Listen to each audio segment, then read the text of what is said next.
जय हिंद। आज मैं लाया हूँ रेलवे आरपीएफ कांस्टेबल का प्रीवियस ईयर क्वेश्चन है। ऑलरेडी एग्जाम में पूछा गया क्वेश्चन है और अदर एग्जाम में भी पूछा गया क्वेश्चन है।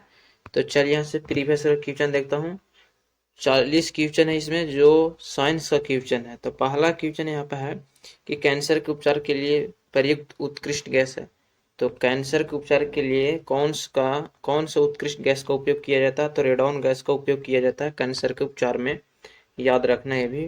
और बता दूं, और रेडॉन जो है वर्ग 18 का तत्व है, वर्ग 18 का तत्व है जिसमें अक्रिय गैस पाया जाता है। तो राइट ऑप्शन डी होगा। कैंसर के उपचार के लिए उत्कृष्ट गैस का उपयोग किया जाता है रेडॉन गैस का, और रेडॉन वर्ग 18 का तत्व है, पी ब्लॉक का तत्व है, ये भी याद रखना। दूसरा नंबर क्वेश्चन है कि लेंस किससे बना होता है? तो लेंस किससे बना होता है? तो राइट ऑप्शन हो जाएगा फील्ड कांच से लेंस बना होता है, ऑप्शन बी सही होगा। लेंस मुख्यतः दो प्रकार के होते हैं, याद रखना है भी, उत्तल लेंस और अवतल लेंस। उत्तल लेंस, उत्तल उत्तल और अवतल दो प्रकार के लेंस होते हैं, तो दोनों याद रखना, उत्तल अवतल लेंस। और दर्पण भी दो प्रकार के होते हैं, उत्तल दर्पण और अवतल दर्पण, मुख्य रूप से। नेक्स्ट क्वेश्चन, तीसरा नंबर क्वेश्चन की निम्न में कौन सा लोहा का एक्स है? तो लोहा का एक्स इनमें कौन सा है? तो राइट ऑप्शन हो जाएगा लोहा का एक्स, यहाँ पर पूछा जा रहा है तो मैग्नेटाइट लोहा का एक प्रमुख एक्स है। तो राइट ऑप्शन बी होगा, ऑप्शन सही मैग्नेटाइट। नेक्स्ट क्वेश्चन फिर यहाँ पे है कि हाइड्रोजन को जलाने पर क्या बनेगा? तो हाइड्रोजन को जलाने पर क्या बनता है? तो राइट ऑप्शन हो जाएगा, जो हाइड्रोजन को जब जलाया जाता है तो मुख्य रूप से क्या बनता है? तो राइट ऑप्शन हो जाएगा पानी बनता है, जिसका सूत्र पानी का H2O H2O होता है। तो याद रखना, हाइड्रोजन को जलाने पर जल बनता है। तो हाइड्रोजन कैसे जलाया जाता है? तो हाइड्रोजन कब जलेगा? तो जो हाइड्रोजन जब इस पर ऑक्सीजन दिया जाएगा, ऑक्सीजन के संपर्क में जलाया जाता है तो क्या बनता है? तो जल बनता है, H2O बनता है। हाइड्रोजन के संपर्क में जब हाइड्रोजन के ऑक्सीजन के संपर्क में जलाया जाएगा, हाइड्रोजन कब जलेगा? तो जब ऑक्सीजन दिया जाएगा तब ही हाइड्रोजन जल पाएगा। तो जब हाइड्रोजन ऑक्सीजन से अभिक्रिया करता है, जलता है, तो जल बनाता है। तो राइट ऑप्शन डी होगा। पांचवा नंबर क्वेश्चन है कि अम्लीय वर्षा होती है। तो अम्लीय वर्षा जो होती है कारखानों की वजह से अम्लीय वर्षा होती है। तो कारखानों की वजह से अम्लीय वर्षा क्यों होती है? जो नाइट्रोजन ऑक्साइड है और सल्फर डाइऑक्साइड है, ये दोनों अभिक्रिया करके आपस में, ये दोनों कारखानों से निकलती है जो अम्लीय वर्षा की निर्माण करती है। तो अम्लीय वर्षा होती है nitrogen oxide plus sulphur dioxide से कारण होती है अम्लीय वर्षा। छठा नंबर क्वेश्चन है कि मूत्राशय के पास प्रायः नाक में चुभने वाली गंध के कारण है। तो जो मूत्राशय के पास जो होता है वहाँ पे नाक में चुभने वाली गंध सबसे खट्टा गमक, तो कौन सा गैस होता है? तो याद रखना अमोनिया गैस होती है। कौन सा? तो अमोनिया, जिसका सूत्र NH3 होता है। NH3 मूत्र में पाया जाता है यूरिया, ये भी याद रखना। तो मूत्राशय के पास नाक में चुभने वाली गंध का कारण है अमोनिया, और मूत्राशय में पाया जाता है यूरिया, ये भी याद रखना। सातवां नंबर क्वेश्चन की फोटोग्राफी में कौन सा अम्ल का प्रयोग किया जाता है? तो फोटोग्राफी में कौन सा अम्ल का प्रयोग किया जाता है? तो राइट ऑप्शन है जो ऑक्जेलिक अम्ल का प्रयोग किया जाता है फोटोग्राफी में, ऑप्शन बी सही होगा, करेक्ट ऑप्शन 7 का। नेक्स्ट क्वेश्चन फिर है यहाँ पे कि ट्राई नाइट्रोटाइलून है एक। तो देखिए यहाँ पे ट्राई नाइट्रोटाइलून है एक, जो है किस प्रकार का आती है? तो एक प्रकार का एक विस्फोटक है, ट्राई नाइट्रोटाइलून एक विस्फोटक है, राइट ऑप्शन बी होगा, करेक्ट ऑप्शन। नेक्स्ट क्वेश्चन फिर देखिए यहाँ पर है कि प्राकृतिक रबड़ निम्नलिखित में से किसका बहुलक है? तो प्राकृतिक रबड़ जो बहुलक होता है किसका बहुलक है? तो राइट ऑप्शन हो जाएगा आइसोप्रोपिन का, आइसोपिरीन का प्राकृतिक रबड़ का एक बहुलक। आइसोपिरीन का प्राकृतिक रबड़ का बहुलक कौन है? तो आइसोपिरीन है। राइट ऑप्शन कौन सा होगा? सी ऑप्शन सही होगा। 10वां नंबर क्वेश्चन है कि फॉर्मिक एसिड इनमें किस में सबसे ज्यादा पाया जाता है? तो फॉर्मिक एसिड, तो जिसे फॉर्मिक अम्ल भी बोला जाता है, एसिड को इंग्लिश नाम है, अम्ल का इंग्लिश नाम है एसिड। तो फॉर्मिक अम्ल सबसे ज्यादा किस में पाया जाता है? तो याद रखना चींटी के बीच में फॉर्मिक अम्ल सबसे ज्यादा पाया जाता है। तो ऑप्शन 10वां का बी ऑप्शन सही होगा। नेक्स्ट क्वेश्चन फिर देखिए यहाँ पर राइट ऑप्शन कौन सा होगा? तो फॉर्मिक एसिड चींटी के बीच में पाया जाता है। नेक्स्ट क्वेश्चन फिर यहाँ पे है, और क्वेश्चन ये सेंस वाला क्वेश्चन है कि चाइनीज खाने में आमतौर पर प्रयुक्त सिरका में इनमें से वास्तव में क्या होता है? तो यहाँ पर सिरका की बात किया जा रहा है। तो सिरका में देखिए यहाँ पे क्या पाया जाता है? तो सिरका में एसिटिक अम्ल पाया जाता है। तो सिरका में, चाइनीज खाने में जो सिरका मिलाया जाता है उसमें क्या पाया जाता है? तो पाया जाता है एसिटिक एसिड। एसिटिक अम्ल का सूत्र जो होता है CH3COO होता है। एसिटिक अम्ल CH3COOH होता है एसिटिक अम्ल का सूत्र, ये भी याद रखना। नेक्स्ट क्वेश्चन 12 नंबर क्वेश्चन है कि साइट्रिक एसिड मुक्त रूप से किस में होता है? तो साइट्रिक एसिड मुक्त रूप से किस में होता है? तो याद रखना, साइट्रिक एसिड मुक्त रूप से नींबू में होता है। किस में? तो नींबू में होता है। ऑप्शन डी सही होगा, साइट्रिक एसिड मुक्त रूप से नींबू में होता है। नेक्स्ट क्वेश्चन फिर देखिए यहाँ पर है 13 नंबर क्वेश्चन कि रेडियोधर्मी पदार्थ में किस दौरान कोई परिवर्तन या द्रव्यमान या आवेश में नहीं होता? तो रेडियोधर्मी पदार्थ में किस दौरान कोई परिवर्तन नहीं होता है, द्रव्यमान या आवेश में नहीं होता है? तो याद रखना, यहाँ पे सबसे पहले बता दूं, रेडियोधर्मी पदार्थ की खोज किए थे मैडम क्यूरी ने, और आवेश का खोज किए थे किसने? तो थेल्स ने किए थे, ये भी याद रखना। और आवेश का जो बीमा होता है AT होता है, आवेश एक अदिश राशि है, ये भी याद रखना। और जो रेडियोधर्मी पदार्थ में किस दौरान कोई परिवर्तन या दौरान कोई आवेश नहीं होता है? तो उत्सर्जन के दौरान इसमें कोई परिवर्तन नहीं होता, द्रव्यमान या आवेश में नहीं होता है। याद रखना, जब उत्सर्जन रेडियोधर्मी पदार्थ करता है तो इसमें द्रव्यमान या आवेश में कोई परिवर्तन नहीं होता, यह भी याद रखना। नेक्स्ट क्वेश्चन देखिए यहाँ पर है 14 नंबर क्वेश्चन को, वायु में कौन सी नोबल गैस नहीं होती है? तो वायु में कौन सी नोबल गैस नहीं पाई जाती है? देखिए यहाँ पे जो हीलियम का मुख्य स्रोत है, हीलियम अक्रिय गैस है। तो हीलियम का मुख्य स्रोत क्या है? तो हीलियम का जो मुख्य स्रोत है नाभिक है, और सूर्य का प्रकाश है। ये सब अक्रिय गैस यहाँ से प्राप्त होता है। और बाद बाकी नियॉन, आर्गन, ये सब वायुमंडल में सर्वाधिक मात्रा में पाया जाना जो है आर्गन गैस है। आर्गन गैस वायुमंडल में सर्वाधिक मात्रा में पाया जाता है। और रेडॉन जो है, जो वायु में कौन सी नोबल गैस नहीं होती है? तो रेडॉन जो होती है ये नोबल गैस वायु में नहीं होता है मौजूद। तो ऑप्शन डी सही होगा 14 का। नेक्स्ट ऑप्शन है यहाँ पे 15 नंबर क्वेश्चन है कि ठोस कपूर से वाष्प में बनने की क्रिया को क्या कहते हैं? तो ठोस कपूर जो है उसमें वाष्प में बदलने की क्रिया को क्या कहा जाता है? तो ऊर्ध्वपातन कहा जाता है। ऊर्ध्वपातन, ऑप्शन डी सही होगा। ठोस को कपूर से वाष्प में बनने की क्रिया को ऊर्ध्वपातन कहा जाता है, ऑप्शन डी सही है। 16 नंबर क्वेश्चन है कि निम्नलिखित में से किस में कार्बन नहीं होता? तो निम्नलिखित में से किस में कार्बन नहीं होता है? तो देखिए यहाँ पे हीरा में भी कार्बन होता है, हीरा एक कार्बन का प्रूफ है। ग्रेफाइट भी हीरा का कार्बन का प्रूफ है। और कोयला भी एक है, कार्बन ही पूरा इसमें मौजूद होता है। तो यहाँ पे इनमें कोई नहीं, ऑप्शन सही होगा। इसमें कार्बन नहीं होता, इनमें किसमें? तो इनमें कोई नहीं, तो तीनों में मौजूद होता है कार्बन।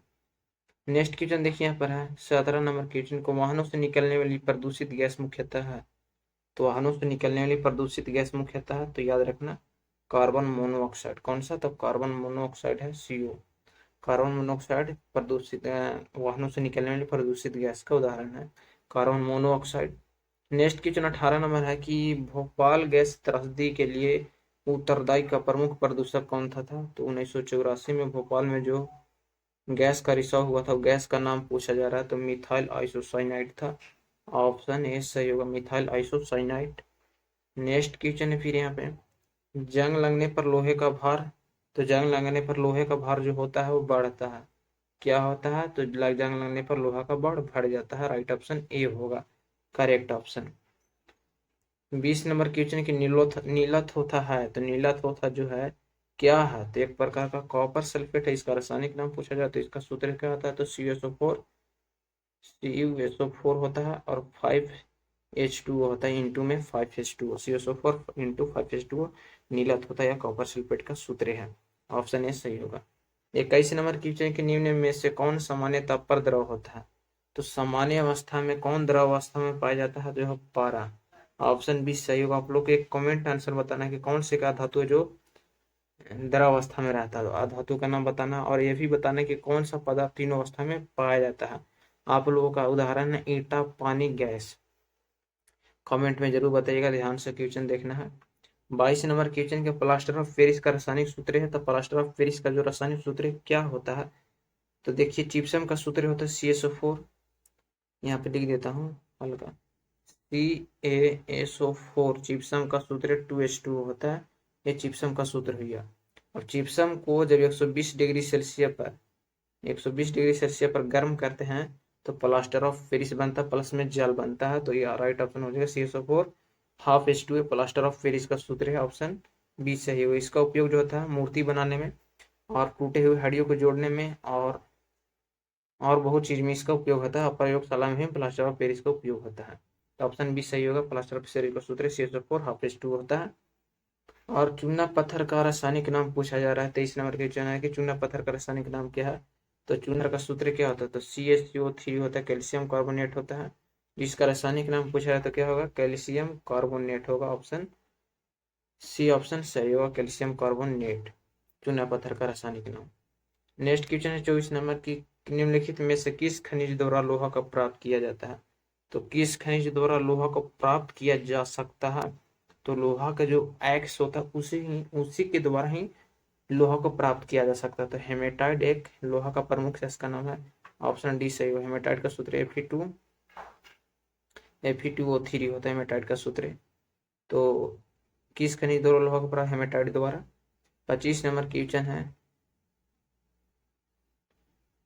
कि रेडियो सक्रियता का यूनिट है। तो रेडियो सक्रियता का यूनिट जो है क्या होता है, याद रखना मैडम, क्यूरी होता है। रेडियो सक्रियता का मात्रक होता है क्यूरी होता है। ऑप्शन डी सही होगा, क्यूरी रेडियो सक्रियता का मात्रक क्यूरी होता है।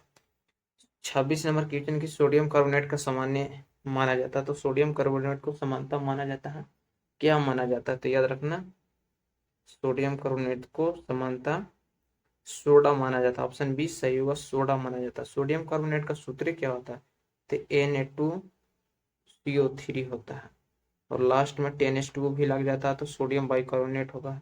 ये सोडियम कार्बोनेट धोने वाला सोडा कहा जाता है 10H2O। ये धोने वाला सोडा का सूत्र है। तो सोडियम कार्बोनेट का सूत्र पूछा जाता है Na2CO3 हो जाएगा और धोने वाला 10H2O हो जाएगा। तो राइट ऑप्शन बी हो जाएगा, सोडियम कार्बोनेट में समानता सोडा मौजूद होता है। 27 नंबर क्वेश्चन के बॉक्साइड किसका एक्स है। तो बॉक्साइड जो किसका एक्स होता है, तो याद रखना एल्यूमिनियम का प्रमुख एक्स बॉक्साइड है। कोरांडम भी एल्यूमिनियम का प्रमुख एक्स है। तो राइट ऑप्शन बी होगा, करेक्ट ऑप्शन बॉक्साइड किसका एक्स है, तो एल्यूमिनियम का। 28 नंबर क्वेश्चन की न्यूट्रॉन की खोज की थी। तो न्यूट्रॉन को जो खोज किए थे किसने किए थे, जेम्स चैडविक न्यूट्रॉन का खोज किए थे। तो राइट ऑप्शन कौन सा होगा, तो ये ऑप्शन सही होगा, न्यूट्रॉन का खोज किए थे जेम्स चैडविक। जो पदार्थ के 3 मॉलिक्यूल हैं, proton electron neutron. Proton plus neutron नाभिक में रहते हैं, नाभिक का खोज रदरफोर्ड ने किए थे। प्रोटॉन को खोज गोल्डस्टीन, न्यूट्रॉन को खोज जेम्स चैडविक ने, याद रखना है भी। और 29 नंबर क्वेश्चन की रेडियो धार्मिक तत्व किसका उत्सर्जन है। तो रेडियो धार्मिक तत्व किसका उत्सर्जन है, तो अल्फा बीटा तथा गामा विकिरण का उत्सर्जन है। रेडियो धार्मिक तत्व किसका उत्सर्जन है, तो अल्फा बीटा गामा किरणों का। तो ऑप्शन 20 सही होगा, करेक्ट ऑप्शन 29 का। नेक्स्ट क्वेश्चन फिर है यहाँ पे कि रेडियो सक्रियता की परिघटना की खोज किसने की थी। रेडियो सक्रियता परिघटना की खोज किसने किए थे, तो याद रखना किसने, तभी जस्ट बताएं कि इसका रेडियो सक्रियता का जो मात्रक होता है, यूनिट होता है क्यूरी होता है। तो इसकी खोज की थी प्यूरी ने, इसी के नाम पर इनकी मात्रक रखा गया था प्यूरी, पियरे क्यूरी ने खोज किए थे। 31 नंबर क्वेश्चन है, यहाँ पे देखिएगा ध्यान से, क्वेश्चन VVI है कि इनमें कौन सा वसा में विलय नहीं। तो कौन सा जो विटामिन वसा में विलय नहीं है, तो यहाँ पे सबसे पहले याद रखना होगा, तो बी कॉम्प्लेक्स जो सी है ये जल में विलय विटामिन है। कौन में, तो जल में विलय विटामिन है। और एक यहाँ पर और होता है vitamin A, vitamin D, vitamin E और विटामिन के वसा में विलय विटामिन है और ये जल में, याद रखना। तो सबसे पहले ऑप्शन के हिसाब से मिला जाएगा vitamin A, vitamin D, vitamin E, vitamin के, ये सब वसा में विलय विटामिन है। और vitamin A, vitamin D, vitamin E, vitamin के वसा में विलय विटामिन है, लेकिन विटामिन बी है जल में, विटामिन बी है। तो राइट ऑप्शन कौन सा होता है, बी। ये जल में वसा में विलय विटामिन नहीं है, जल में विलय विटामिन है विटामिन बी। अब विटामिन का खोज फ्रैंक ने किए थे, किसने, तो फ्रैंक किए थे, ये भी याद रखना। नेक्स्ट क्वेश्चन फिर है 32 नंबर क्वेश्चन के मनुष्य के नेत्रों के स्वस्थ संचालन के लिए किस विटामिन की संबंध। तो जो मनुष्य का नेत्र है तो उसका स्वस्थ संचालन के लिए किस विटामिन की आवश्यकता होती है, तो विटामिन ए की आवश्यकता होती है। और विटामिन को खोज फ्रैंक, विटामिन ए का रासायनिक नाम रेटिनॉल होता है। विटामिन ए सर्वाधिक मात्रा में गाजर में पाया जाता है। 33 नंबर क्वेश्चन के बच्चों के अंगों की अस्थियां मुड़ जाती है यदि उसमें कमी हो। तो बच्चों की अस्थियां जिसे बोला जाता है हड्डी मुड़ जाती है, किसमें किसमें कमी हो, तो बच्चों की अस्थियों की हड्डी मुड़ जाती है, तो किस कमी के कारण, तो विटामिन डी की कमी के कारण मुड़ जाती है। और विटामिन डी सबसे अधिक मात्रा में सूर्य के प्रकाश में पाया जाता है, इसीलिए विटामिन डी को सनशाइन विटामिन भी कहा जाता है। विटामिन ई का रासायनिक नाम क्या होता है? विटामिन ई का रासायनिक नाम क्या होता है? टोकोफेरॉल। टोकोफेरॉल विटामिन सी का रासायनिक नाम कौन सा होता है? टोकोफेरॉल। ऑप्शन करेक्ट ऑप्शन कौन सा होता है? Vitamin C. Vitamin C, C option सही होगा। टोकोफेरॉल विटामिन ई का रासायनिक नाम। नेक्स्ट क्वेश्चन फिर 35 नंबर। किस विटामिन का संबंध रक्त थक्का से? तो विटामिन, किस विटामिन का संबंध जो रक्त के थक्का बनाने से है?